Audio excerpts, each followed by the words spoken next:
a wonderful way to lead into this sermon of this morning, which is the fourth in our sermon series about ordinary people doing extraordinary things. And it's based on Nehemiah. I was asked last week that if somebody turned up for all four sermon series, what would they get? Knowledge. Excuse me. Knowledge and fun.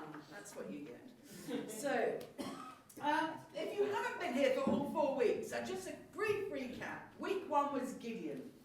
Gideon, a young man who fought with a small amount of people and conquered. David, a young man who fought with a sling and conquered. That was the second week. And then last week was Jeremiah, a young man who fought and did extraordinary things. And so this week is Nehemiah. I know some of you have never heard of Nehemiah. And you may think it's odd to start Black History Month with Nehemiah. But actually, it's quite fortuitous to start with him. Because he had a background of being enslaved. He was a slave to a Persian king. And part of our history in America is Black history. And so often we have, I put in the newsletter, we have this month for Black history. It's almost like we have to contain it in that month because lest it might seep into the rest of history. But actually it's part of American history that this community came out of slavery and have done incredibly extraordinary things. And that's what Nehemiah did. So his name means Yahweh has comforted. What a wonderful name.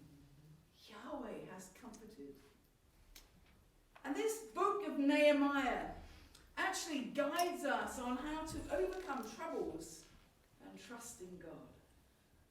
And by following Nehemiah's life, we see how fulfilling it is to pray. We see about his life, we see about his leadership and his relationship with God. And then when he has achieved the main thing that he's known for, rebuilding the wall, we see that he doesn't stop there, he goes on and works other things, which we'll talk about in a minute. So as I said, he came from a background of slavery for this king in Persia in 444 BC. Now, he was the cup-bearer to the king, which meant, and some of you may like this job, he got to taste the wine before the king did. Except, it's not a good job. Because the reason he got to taste the wine before the king did was to test if it was poisoned. Not a good job. At this point in his life, he was nowhere near a leader. He was just a man who prayed over and over and over. And then he fasted. And then he prayed some more. And the book of Nehemiah starts with this story about the condition of the wall in Jerusalem. The wall, this is surrounding Jerusalem, and it was so important. Not like the walls that we've been hearing about lately. But this was a wall not to keep people out or to keep people in as much as to protect from those who wanted to attack. Jerusalem had been really vulnerable to attacks. And the wall had gotten so bad, they were so vulnerable. And even though earlier on, before Nehemiah, people had come in and rebuilt the temple, they left the gate, the wall. And so it just got worse and worse. And when Nehemiah heard this, he wept. Because he knew these people were vulnerable. And this became his call. Now, I don't know about you, But if your call became, mend this broken wall that's 2.5 miles long, 8 foot deep, 40 foot high, I would have prayed for another calling. Because they didn't have bulldozers. They didn't have equipment like we have today. What they had was people. And so he felt this calling from God to go fix it. And just a sideline, do you know how long it took to fix it? 52 days. Wow. Nehemiah trusted God. Trusted God in this calling. And he wasn't a man that would go and fight his enemies like the 3 previous people in our sermon series. Nehemiah made plans. He prayed, he fasted, and made more plans. And he went to see the king. And he got from the king letters so that he could get supplies. He planned some more and he talked to people and got them ready. And then he put his plan into place. And he inspired people to work with him. And they got it done. He actually went on to become a governor. And you know, part of his governorship is that he got an allowance. But he didn't use that allowance for one thing that he did. He used to feed 150 Jews a day from his own pocket. Such was his compassion for people, not just walls. Now, when they were building, the enemies would bully them. And what did Nehemiah do? He prayed. He stated that God would fight for them and they didn't have to worry about such things. The enemies tried various tactics, but Nehemiah stood firm. They ridiculed him, but he prayed. He ignored them, and the work continued. Then they tried to slander and shame him. They sent a report to the king about all these awful things he'd done, and Nehemiah said, "No, I didn't do that. They've invented this." And instead of getting mad, or even, he prayed. He prayed for strength to get through that time. In fact, he was such a humble man that he wouldn't even go into the temple to pray because he felt he wasn't worthy. He just prayed where he was. So he got through all of this and he encouraged and inspired these people and they fixed this wall. And that's where we get to the reading that we just had before Reimagine sang that song.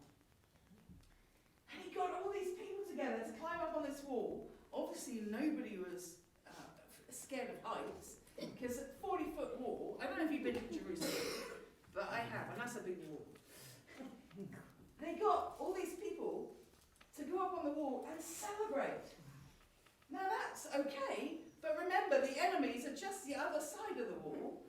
And so what they see is hundreds, probably thousands of people round this wall celebrating and dancing with timbrels and cymbals and whatever else David instructed. To say, except that reading his story, I think he was just giving praise to God. And he wouldn't even thought. Interestingly, in Matthew 25, Jesus tells people to follow Nehemiah's example. And yet, so often we don't hear about this man who did so much.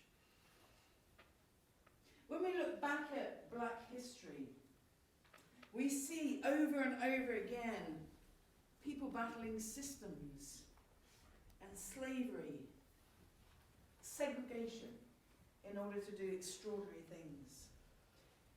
And just two movies that came to mind was Harriet Tubman. I don't know how many of you saw the Tubman movie. If you haven't seen it, I would encourage you to watch it, because she was a name that's kind of put up there, yes, in history, but this film gives you some indication of what she actually went through. Not just to save herself, but to keep going back and saving others. And the other, she changed things for a generation, by the way. Another movie that came to mind was Hidden Figures. When I watched that movie, there's a part in there where the cinema laughed, which was where the main character had to run from where she worked, right down the stairs, across the car park to another building, go to the toilet. She had to work while she was on the toilet and then run all the way back, and people laugh because it is comical in one sense that you would have to do that because you're a black woman, and black, because you can't use the bathrooms that are right there. This movie is about mathematicians that changed the course of things for a generation. But they had to work through all the problems in order to get to that place and to be heard and respected. They persevered. Sometimes for some of us it feels like we have to fight every single day. Some of us more than others. Some because of systemic racism. Some because of phobic behaviours. Some because of the cards that life has dealt us. However, out of our ordinariness can come extraordinary things. Everybody that we've talked about in this series has changed a generation in one way or another. And each of us has the capacity to do that too. And you may think, well, I can't change a generation. Well, on their own, these people couldn't. But when they worked with others, they could. So what can we do? I mean, if things are so broken in our country right now, how do we rebuild it? After all, it's too complicated. The problem is too impossible to solve. And some days, anything seems hopeless. But as we see in that book from Nehemiah, there is potential and possibility when we do things together. If he tried to build that wall on his own, I can't even imagine how many years it would have taken. But he worked with others so that it could be done. But in order to move forward and fix things, we have to name what's broken. We have to name systemic racism. We have to name phobic behaviour. We have to name whatever it is so that we can fix it. And name it loud. Because if we just mutter things, they get lost. We are called as a denomination to do so many things in social justice. And we can say that it's not my area of expertise. Or we can say it's because somebody's not doing their job. Or it's too overwhelming. The people in our stories have been ordinary people who have done extraordinary things. We are ordinary people, and we can do extraordinary things. I think if there's anything to learn from Black History Month and from our sermon series, is that ordinary people doing extraordinary things have changed the course of history. But there's so much more to do. And we could sit back and say, we're done. I'm done, I can't fight anymore. And sometimes I feel like that when I watch the news. I just can't deal with that. I'm just going to deal with my little body, my land, and church. Because out there it's too hard. But actually we're not called to sit back We can listen to the call of God, or we can decide how much of that call we're going to take on. What are you called to do? And who are you called to do it with? What are we called to do? And who are we called to do it with? As part of MCC, we are about social justice. We're part of a denomination that breaks down walls and builds up hope. We're part of a denomination that does not put Jesus, God, or the Holy Spirit in any kind of box, but rather expresses them in ways that make them accessible to so many people. So let's not let our age, our abilities, our lethargy, our exhaustion stop us from being all that we are called to be. Let's recommit today to doing all that we are called to do. Resting in God for guidance, each other for strength, and the knowledge that through God all things are possible.